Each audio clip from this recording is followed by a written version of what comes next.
네, 금요일에 여러분의 그 인기 절정 코너 박수갈채 박순혁 작가님 모셨습니다. 어서 오세요. 네, 반갑습니다. 반갑습니다. 반갑습니다. 예. 네, 안무 어떻게 2주 만에 지내셨어요? 네, 아니 근데 아프셨잖아요. 네. 예, 아프시고, 예. 잠깐 조금 아팠어요. 뭐 많이 심한 건 아니고. 근데 목소리 딱 들었더니 예. 아프셨던 것 같은데 예. 오늘 이렇게 딱 뵈니까 또 약간 좀 회복하신 것 같아서 아주 좋아졌습니다. 다행입니다. 예, 좋아졌습니다. 네, 네. 예. 저희 채권부이가 이번 주부터 대대적인 개편을 했습니다. 예. 그래서 디자인도 확 바꾸고 내용 콘텐츠 좀 다양화했는데 앞으로도 여러분 많은 좀 성원 부탁드리겠습니다. 너무 네. 한 번에 네. 뭐랄까 너무 많은 거를 바꾸는 거 아닌가, 감당이 가능하실지 너무 좀 저요. 경모에 무리하시는 거 아닌가 싶어갖고 제가 좀 지금 걱정되더라고요. 저희가 이제 뭐 공약을 내세웠잖아요. 예, 예. 근데 이거 못할 거라고 되게 생각하시는데 사람이 이제 꿈이 또 원대하게 가져야 되고 또 저희가 이제 간절하고 열정이 있는 만큼 예. 좀 해내고 싶다라는 마음이 듭니다. 이제 네. 그 진실, 성실, 절실하면 삼실. 예, 네. 삼실이 있으면은 이제 태산도 옮길 수 있는 거기 때문에. 너무 멋진 말입니다. 예. 예, 뭐 저기 이지 기자님이 워낙 좀 진실하시고 성실하시고 절실하시니까 아마 이제 뜻하는 바 꼭 이루실 거고요. 감사합니다. 예, 네. 뭐 시간이야 뭐 좀 걸리겠지만 예, 뭐 그건 시간의 문제니까 네. 이제 많은 분들이 좀 도와주실 것 같고요. 네. 예, 은하철도 그 관련 받습니다. 그 구독자님이 그 박순혁 작가님을 위해서 예. 그때 궁금하시다고 하셨잖아요. 예, 그, 올려주셔. 링크 완결편을 딱 보여주셔서 예. 그걸 제가 또 딱 전달해 드렸습니다. 예, 내용이 너무 슬프더만요. 모르는 게 나을 뻔했어요. 그래요? 예. 약간 좀 아쉬운 그런 예. 결과였습니까? 예, 좀 새드 엔딩이더만요. 그래요? 예. 10만 구독 시 무료 강연에 이제 저희가 할 예정으로 있고요. 구독 많이 눌러주시고 이제 구독 누르신 분들은 이제 좋아요, 알림 설정 많이 좀 해주시면 감사하겠습니다. 네, 예. 저희가 최선을 다해서 뭐 시간이 약간 걸릴 수도 있어도 그 진정성을 한번 승부를 해보도록 하겠습니다. 예. 아마 채권 콘텐츠로 이제 구독자 10만이 되는 건 상당히 좀 의미가 있는 일이지 않을까. 네, 저희가 사실 이제 전무한 콘텐츠이긴 해요. 예, 채권 콘텐츠가. 채권을 네. 근데 이제 여러분들이 좀 잘 아셔야 되는 게 제가 사실은 지금 이제 종합주가지수가 많이 좀 떨어지고 이제 좀 폭락장인데 결국은 이제 그 핵심적인 원인이 이제 인플레이션 때문인 거잖아요. 네. 그 인플레이션 때문에 금리가 이제 상승하고 하면서 이제 그 여파로 해서 지금 주가가 떨어지는 이제 그런 거니까 주식을 잘 하시기 위해서도 채권을 아셔야 되는 거고 이제 뭐 다양하게 이제 아시는 게 좋은 거니까요. 네. 이제 뭐 그런 거 좀 세게 얘기할 걸 그랬어요. 조금 어떻게 해요?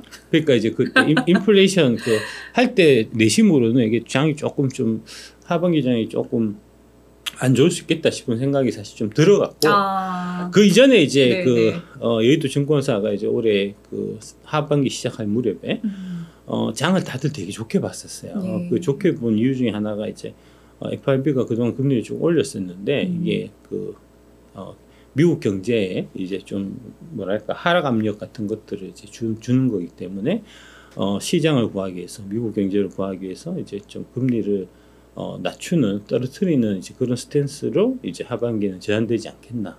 이제 그런 부분들이 사실 올 상반기에 쭉 올랐던 부분하고 하반기에 이제 그 증권사들이 주가를 좋게 예측했던 이제 그런 거에 많이 좀 이제 녹아져 있었는데 그게 이제 그 파월 의장의 이제 그 인상 쓰면서 꿈도 꾸지 마라 새끼들아 이제 그런 것 때문에 지금 사실 이제 장이 많이 좀 떨어져 있는 거거든요. 그래서 뭐 그런 가능성이 어느 정도 좀 있을 수 있겠다 싶은 생각이 저도 좀 들어갔고 그래서 이제 인플레이션 얘기를 하는 게 좀 시의적절하겠다. 왜 이제 FRB 입장에서는 이제 그 경기 침체나 이제 이런 부분에 대한 리스크, 주가 증시 하락 이런 부분에 대한 리스크가 분명히 있음에도 불구하고 금리에 대해서 이제 계속해서 좀 올리는 내지는 좀 이제 강경 스탠스를 취할 수밖에 없느냐 하는 부분을 이제 이해하시기 위해서는 이제 인플레이션이라는 물건이 이제 역사상 얼마나 이제 심대한 타격을 이제 제국을 무너뜨릴 만큼 이제 심각한 타격을 많이 입혔던 이제 그런 좀 스토리를 좀 말씀드리려고 사실 이제 계획해서 말씀 쭉 드렸던 거고요. 네. 그러니까 시대적인 굉장히 중요한 콘텐츠예요. 이게 역사를 말씀해 주시는 거잖아요. 역사의 잘못은 반복되지 않으려면 이걸 알아야 되고 연준 파월 의장이 왜 그렇게 강경하게 얘기하는지 박순영 작가님의 콘텐츠를 보면은 이해가 가실 겁니다.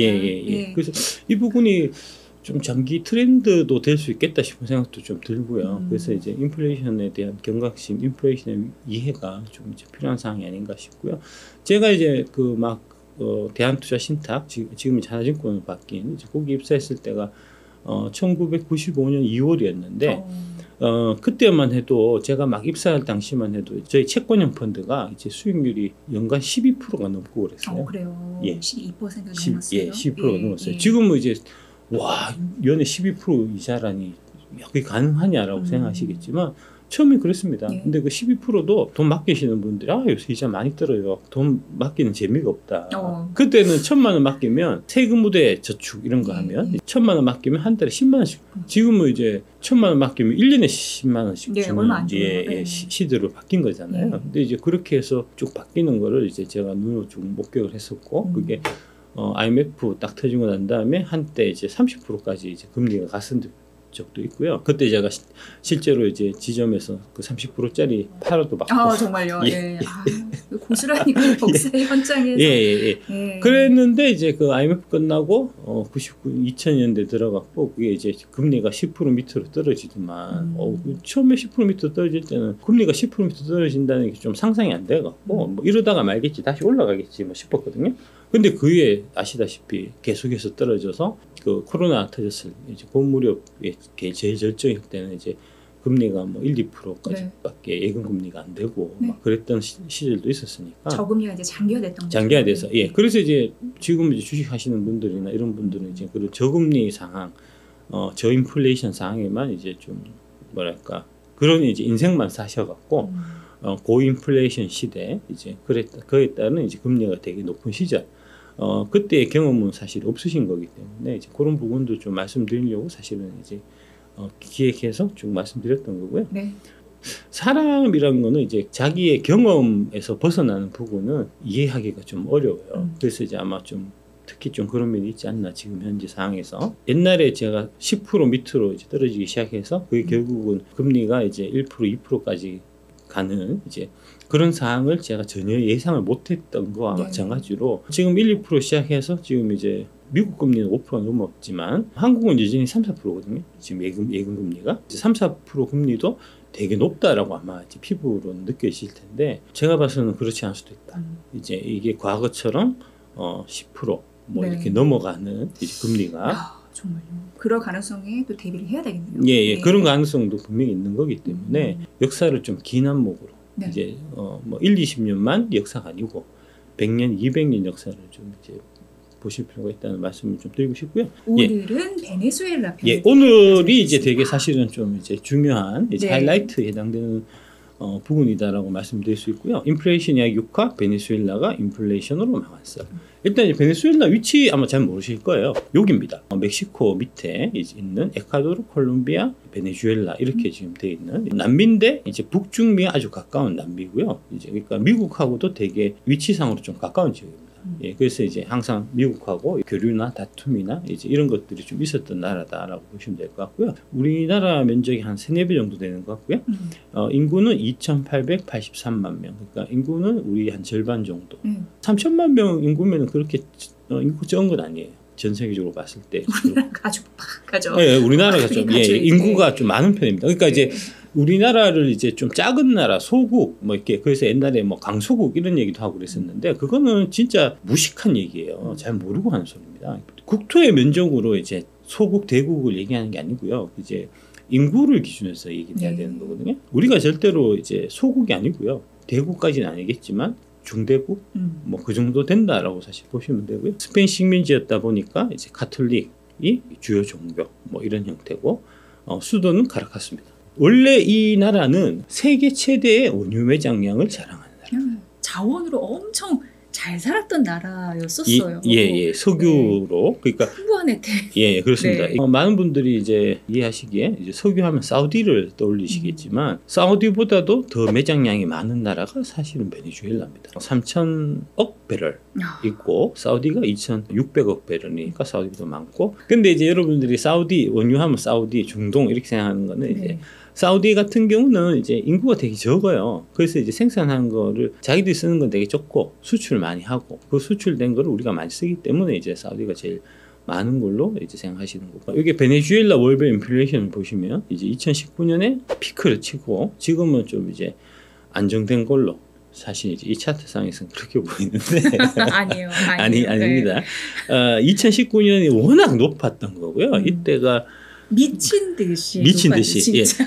예, 월별입니다. 네. 연이 아니고 월별로 네. 35만 %여서 35만 %나 2019년 35만 %로 이제 고점을 치고 지금은 조금 좀 안정을 찾았네. 이제 베네수엘라 힘이 살아나나 싶은데 이거를 이제 이쪽을 확대해서 보면 이렇게 됩니다. 많이 좀 줄어들고 있는 추세긴 해요.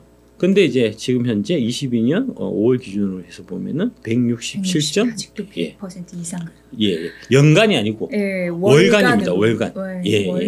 2021년 2343에서 167이니까 뭐 10분의 1 정도로 이제 인플레이션율이 떨어지긴 했으나 그래도 여전히 월간 167.15%다.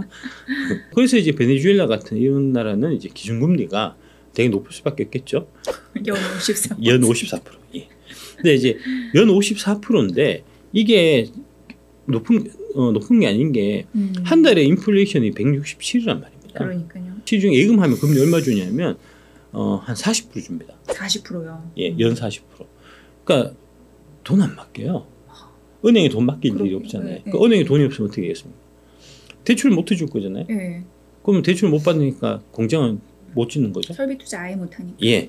그렇게 경제가 망가지는 거죠. 소비도 안 되고. 예. 망가진 상태가 이제 장기간 지속될 수 있는 이런 거니까 이게 뭐 베네수엘라 같은 케이스는 이제 뭐 먼 과거의 일도 아니고 최근에 지금 일어난 일이고 네. 아직까지 계속 전개되고 있는 거니까 이런 거를 보더라도 인플레이션이 그렇게 이제 쉽게 생각할 건 아니다. 쉽사리 인플레이션이 잡힐 거고 그래서 이제 금리는 내년에 올해 하반기부터 시작해서 내년에서 계속 떨어뜨리는 쪽으로 가서 주가가 상승 추세 랠리를 다시 펼칠 거다라고 생각했었던 이제 여의도의 올해 6월 7월 달까지의 그런 생각들이 얼마나 멍청한 생각이었는지 얼마나 잘못된 생각이고 식견이 부족했던 건지가 좀 여실히 드러나는 이제 그런 상황이다라고 말씀드릴 수 있겠습니다. 그래서 이제 이런 형태가 되다 보니까 이제 예금 금리가 낮은 것도 마찬가지고요. 중앙은행의 이제 기준금리가 시중에 이제 인플레이션율을 못 따라가는 것도 이제 같은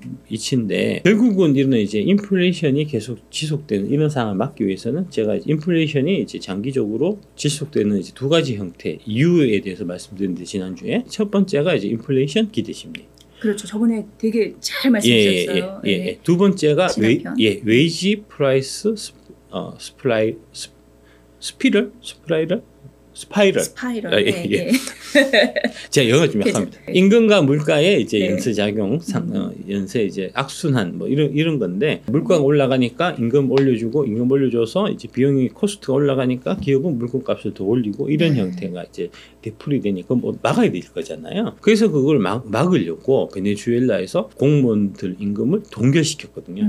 그래서 공무원들이 우리 보고 굶어 죽으라는 얘기는 사실 마찬가지니까. 시위를 할 수밖에 없는 거고요. 그래서 이런 문제가 발생하기 전에 미리 이제 좀 뿌리를 뽑아야 저번에도 말씀드렸듯이 계속해서 이제 고용시장을 FRB에서 눈여겨보는 것들이 사실 이런 거고요. 지금 우리나라 같은 경우에 이제 보면 젊으신 분들이 이제 공무원 하고 싶어 하시는 분들이 많은데 공무원 연금 때문이잖아요. 안정적으로 따박따박 들어오는 노후에. 그게 이제 상당히 메리트 있는 거잖아요. 그게 바로 이 인플레이션, 웨이지 프라이스 스파이럴. 공무원들이 왜 공무원 연금을 후하게 받게 됐냐면 1970년대 박정희 시대 때 그때는 인플레이션 시대였거든요. 인플레이션 막아야 될 거 아닙니까? 임금 올리는 거를 중단해라. 임금을 많이 올리지 마라. 라고 이제 민간 기업에 압력을 줬거든요.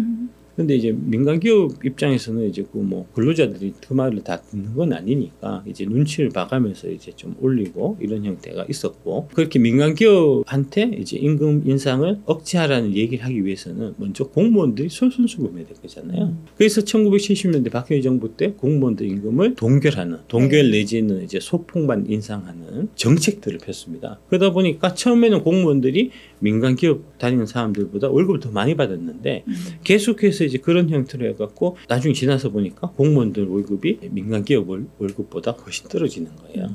그 불만을 잠재우기 위해서 그러면 연금을 많이 주겠다 대신에.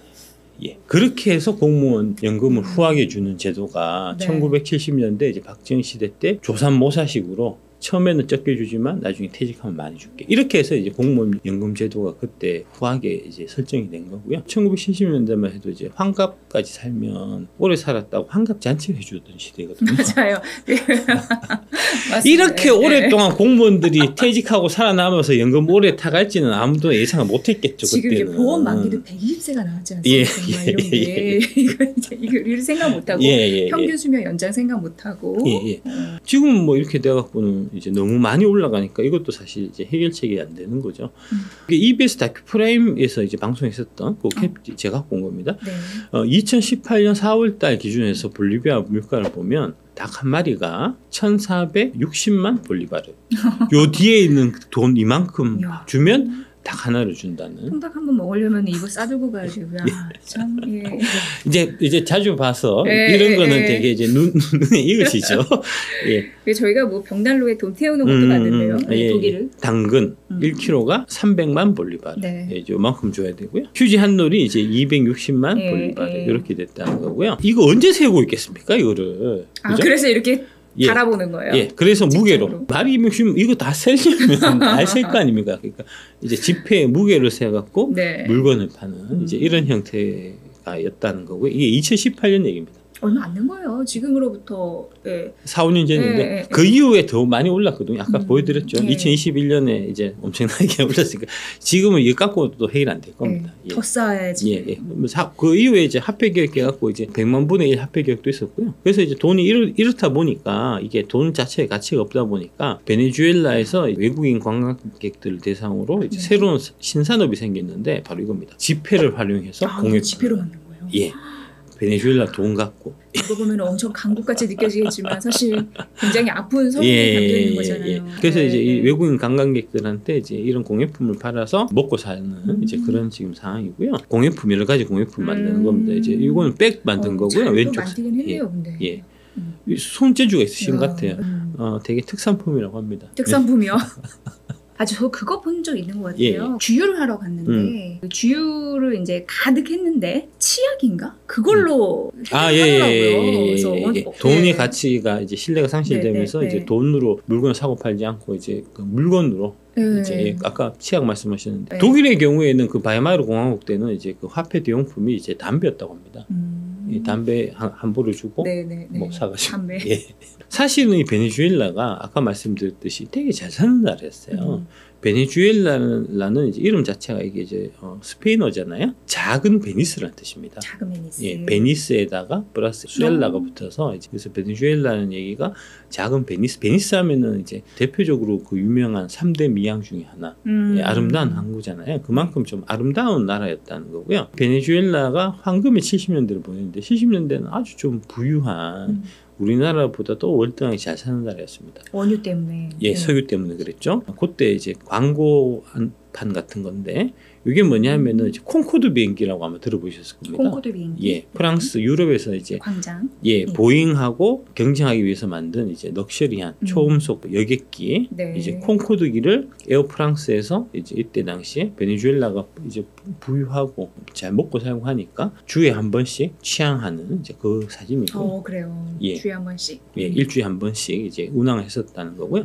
참 경제국이 어떻게 이렇게 최빈국가가 됐는지 당시 인플레이션 무섭긴 무섭어요. 예. 1970년대 이제 이 황금기 시절의 수도 카라카스의 모습입니다. 빼고 나와 있는데 보시듯이 되게 아주 번화하고 이제 멋진 모습이 마치 뭐 지금 보면은 이제 지금 모습 같기도 하고 70년대라고 70년대니까요. 고층 건물도 있고 많았고. 카라카스에는 이렇게 이제 차도 보면 되게 고급 차들이잖아요. 이게 해외 유명 차들 수입해서 이렇게 차가 이제 거리를 꽉 메우고 있을 만큼 부유하고 그랬었다는 겁니다. 이게 이제 마천루의 저주라고 이제 있는데 항상 이제 의리의리한 엄청난 랜드마크 같은 이제 완공되고 얼마 안 지나서 그 나라가 망하든지 이제 경제적 위기에 닥친다는 대표적인 사례가 이제 여러분이 잘 아시는 엠파이어 스테이트 빌딩 그거 완공되고 1929년 이제 경제 대공황이 왔었고요. 두바이의 버즈 칼리파인가? 저기 탐 크루즈가 빌딩 탔던 두바이 같은 경우도 완공되고 난 다음에 IMF 맞았어요. 아 정말 초고층 빌딩을 짓는다는 자체가 이제 경제가 되게 호황이고 화랑이라는 얘기잖아요. 돈이 잘 벌리고 그다음에 이제 시중에 여유자금이 넘치니까 이번에 이거 갖고 이제 멋진 빌딩 한번 지어보자. 해서 시작해서 한창 호황 때 이제 시작해갖고 보통 빌딩 짓는데 한 3, 4년은 걸릴 테니까 다 짓고 나면은 이제 고점을 치는 거죠. 그때 좀 저축했어야 되는데. 그런데 이제 이 70년대 황금기를 갖고 온 게 이제 이 베네수엘라에 결국은 이게 사실은 인플레이션하고도 관계 있는 거죠. 이게 유가가 그때 1970년대에 이제 엄청나게 올랐어요.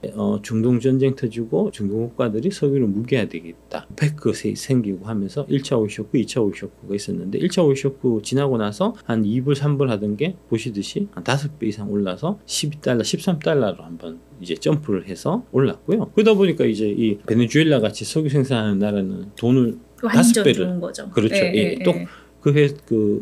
똑같은 석유를 팔아도 5배, 6배 번 거잖아요. 그러니까 이제 경제가 화랑이 올 수밖에 없었던 거고 그래서 이제 화랑하고 있는데 78년, 79년 무렵에 이제 2차 오일 쇼크가 갖고 12, 13달러 하던 게 다시 42달러까지 이제 단기간에 거의 한 3배 정도 추가로 더 오른 거거든요. 그러다 보니까 황을 사실 이제 맞았던 거고 그 이후에 80년대 들어갔고 여기 42달러를 이제 고점으로 치고 갑자기 떨어졌습니다. 그래서 80년대 내내 한 10달러 선, 10달러 초반선에서 이제 다시 머물렀었거든요. 그러면서 이제 베네수엘라 경제가 좀 이제 맛이 가기 시작하는 이제 그런 형태가 된 거고요. 70년대 황금기를 가져온 것도 이제 유가 상승, 뭐 크게 보면은 이제 인플레이션이었던 거고 지금 베네수엘라 국민의 96%가 빈곤층이라고 합니다. 이게 인플레이션이 터졌을 때 가장 문제가 되는 거는 좀 없는 분들, 빈곤층 이분들이 가장 큰 타격을 받잖아요. 그렇습니다. 그러니까 실물 자산이 있어야 자기가 보호가 되는데 이제